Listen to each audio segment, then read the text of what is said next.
Hi golfers, Nick here for Nick Taylor Golf. It's Friday, so welcome to another lesson on golf tips. This week on golf tips, we're going to talk about how to hit a fade shot with the stack and tilt golf swing. So I get asked this question a lot about how stack and tilt you can only play a draw. I'm going to show you two ways today how I play a fade using this system. Watching the Masters last week, you hear the commentators talking about the golfers saying, oh, he's a natural drawer of the golf ball, natural fader of the golf ball. I'm not so sure about that. I think you can manipulate it a little bit and be able to work the ball. I think the skill in golf is being able to work the ball both ways. So today I've got my grid set up. You may have seen this before. You've got the outside red sticks here representing the path of the club. You've got the inside white ones representing the path of the hands. So you can see the club moves around the body in an arc. It doesn't move up and down in a straight line. I've talked about this quite a lot. So what I'm going to do first of all is just hit my normal golf shot. So you can see here I've set the grid up. I've got this red line here representing ball position, which is behind my left shoulder, which means I'm going to catch the ball before the club starts changing direction to the left. So this should project the path out to the right, which is represented by the red stick there. The white one represents sort of the address plane line. I'm just going to hit a normal shot. So I've played the ball back, 3 balls back behind the left shoulder. Expecting a little draw here, path to be around 5 degrees into out, so this would be like a standard shot for me.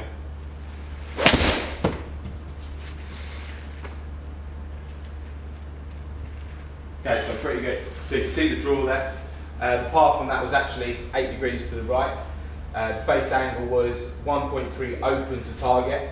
So as I struck that shot, the face was 1.3 degrees open, which is why the ball started just right of the line. It drew back across the line a bit too much because the face was close 6 degrees to the path that I was swinging on. So a little bit of an overdraw there. So that would be like my standard shot, which I tend to aim a little bit to the right when I'm on the course. Obviously in here I'm aiming straight, so I tend to just miss a little bit left. But what I'm going to do now is show you one way that you can hit a fade. So I've put the ball forward now with the left shoulder.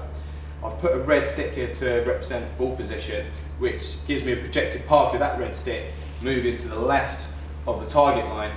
So I'm expecting now the path to be moving across the ball 3 or 4 degrees. Now with the face open to the path but close to the white stick there for the target line, that should fade slightly. So I'm aiming straight, ball position forward, normal golf swing. So with the ball further forward, it's going to fade. I tend to hit this ball a little bit higher, lose a little bit of distance.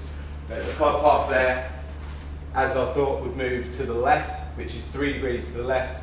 Face angle was open to path 2 degrees, closed to the target line by degree to go with that fade. So that's one way you could fade the ball, just by moving the ball position.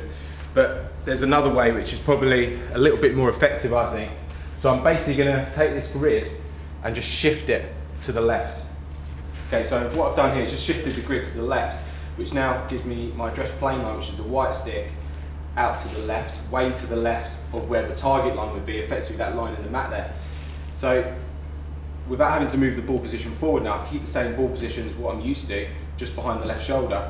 But now the path, instead of being projected right of the target line, the path's now projected just right of the address plane line there, but left of the target line.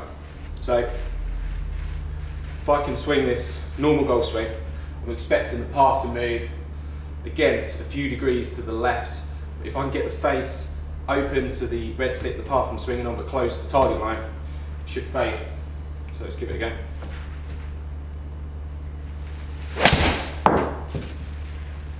Okay, felt a better strike than the last one. Pretty straight pull if you like, but let's take a look at the numbers there. So the path moved 2.6 degrees to the left. Face angle was 1.4 closed to path, and obviously 4 degrees to target. So that was a slight pull. Just going to give it one more go. So the face just needed to be a degree or 2 more open there, and that would have been a nice little fade back to the target line. So just give that one more go.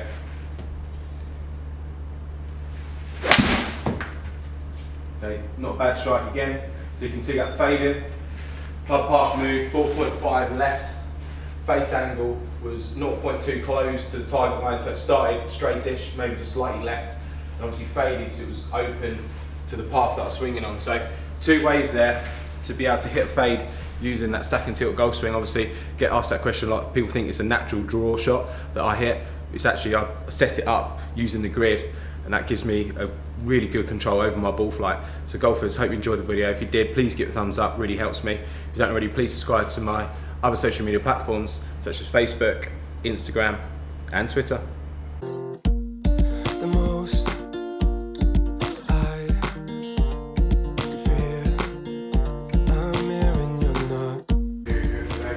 Just hitting a fade shot.